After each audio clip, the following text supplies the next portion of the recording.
You don't know who this is because you did not watch The Boys. This is the former CEO of Vought International. Why is that important?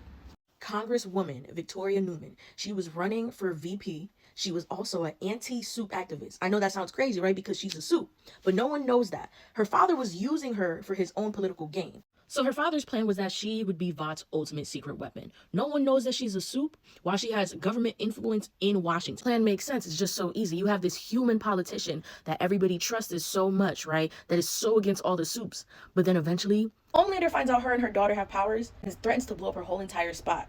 But now that makes her really concerned because you've been pitching yourself as an anti-soup activist. How do you suddenly have powers? And your daughter has powers? If that was to actually get out, it'd cause a whole entire ordeal to where people would want her head. So now, Homelander gives her this offer. If you team up with me against your father, I will give you full-blown protection. We have to get rid of your father.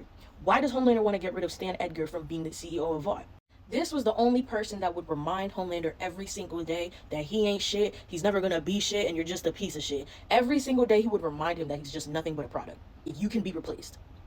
And it really bothered Homelander. Mind you, this is prior to Homelander entering his midlife crisis, which is season 4, which is crazy. He goes on to a whole entire crazy midlife crisis because he finds a gray hair in his balls, which pushes him to, I don't want to spoil the whole thing for you. You should actually go watch The Boys. Now, Homelander has full control of Vought, and Victoria Newman gets an endorsement by Homelander, which also secures her politically. She eventually goes on to win and become vice president. Which now brings us to present-day Homelander, where he's calling all the shots. He's off the rails. He puts this puppet in place of power just to make it look like there's someone in charge. But all I gotta say is, you need to go watch The Boys.